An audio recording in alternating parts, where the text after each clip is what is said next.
One of the greatest things in the world is a roast chicken, and we're going to roast this vertically in the oven. You've seen our video on how to wash a chicken and how to brine a chicken and how to season and prep a chicken. And if you haven't, go back and look at those now. But even if you don't have time to do all that, there's really nothing better than a nice, crispy, well-seasoned roast chicken. So if you don't have time to brine it overnight and air dry it for a couple of days, as we have done, even if you just put some salt and pepper, some lemon juice, some herbs on the chicken and shove it in the oven, it'll still come out terrific. It just won't come out as deeply and richly flavored as what we're doing here. Today we're going to do this one on a vertical roaster. You can see it's already on the roaster. I've had it there for a couple of days so it can air dry. If you see our prep and seasoning video, you'll see how to do that. And so now all there is to do is shove him in the oven and then take him out when he's ready. To help me do that, I'm going to use my digital probe thermometer, which is very easy to use. And you can hear it's getting crazy at me right now. And I'm going to have the alarm set to go off when it's about 150, 160 degrees in the white meat. I'm going to put the probe deep down into the white meat so it's not touching bone. Now this is a pretty long probe and you don't want it to come out through the bottom. So I'm not going to push it all the way in. The other thing I'm going to do is take a little aluminum foil. And I'm going to make a little hat for the chicken. And that will help keep the top from getting a little too brown. It won't slow down the cooking, but it will prevent it from burning. So we're just going to make a little tent over it and make like little wings, okay?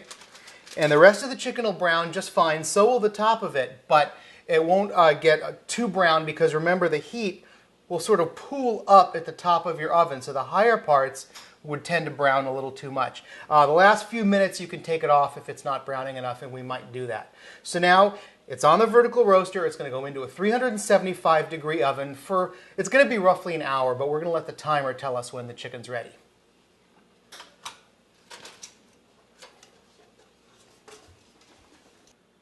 So it's been a little over an hour. As soon as the thermometer hit 150 on the bird, I turned the oven up to about 500 degrees to crisp up the skin on the outside.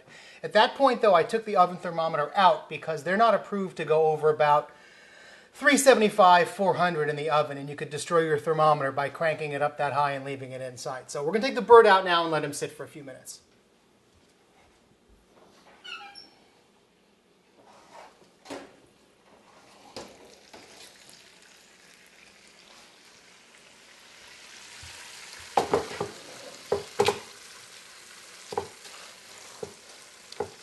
Now you can see I did take the foil cover off the top of the bird so it would brown, and it did get a little crusty and black up at the top. That's no problem. We're going to cut that skin off. It'll be just fine.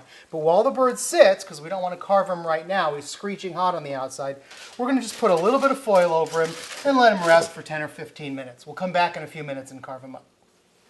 So my chicken's been resting for about 10 minutes. It's been done on the vertical roaster. We'll take the foil off and take a look at him. And it did get a little bit dark around the top. Remember, we put the foil on to keep it from getting too dark. I took it off about halfway through. Probably should have left it on a little longer. But we did roast him for about an hour at 375 and then about 10-15 minutes at 500 to get a little more color on the skin.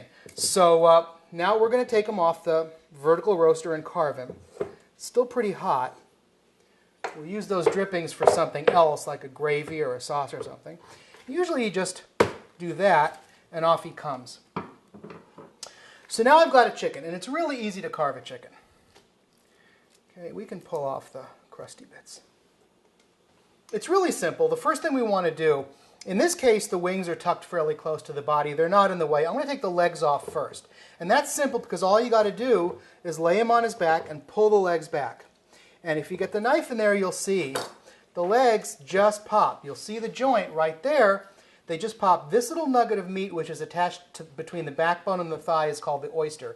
It's fabulous. You don't want to lose it, so you want to get in under that and cut off the leg and the thigh.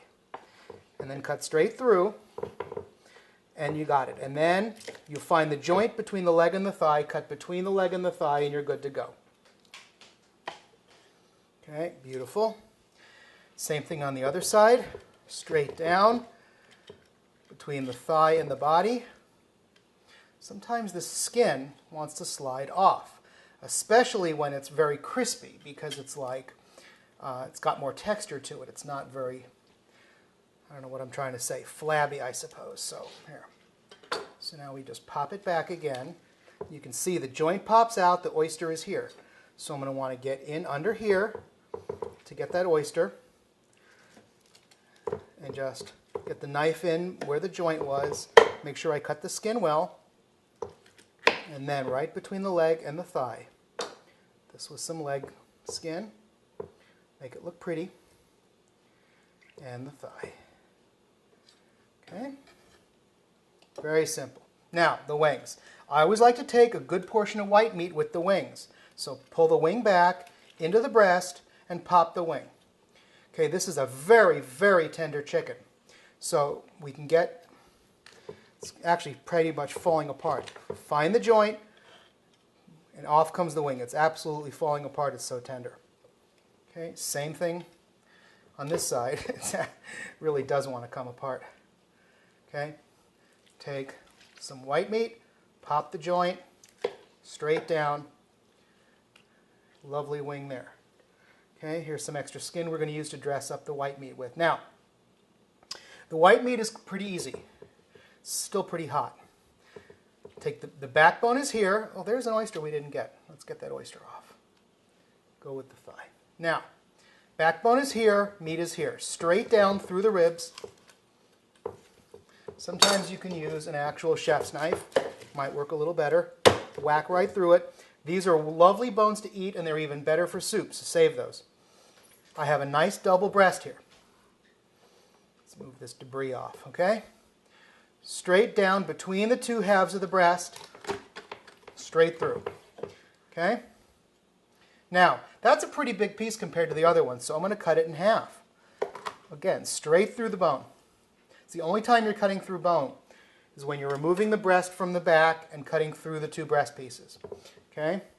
Now, another way to do it, if you wanted to carve it into nice slices, find this vertical bone right here.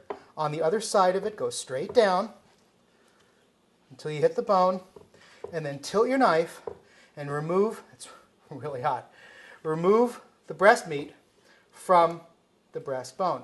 So now we have a completely beautiful breast fillet here, and you can slice it just straight down and make beautiful slices. Okay?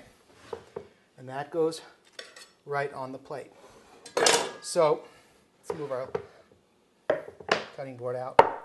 There you have a perfectly roasted and carved chicken. Takes about an hour to roast, about 5 minutes to carve.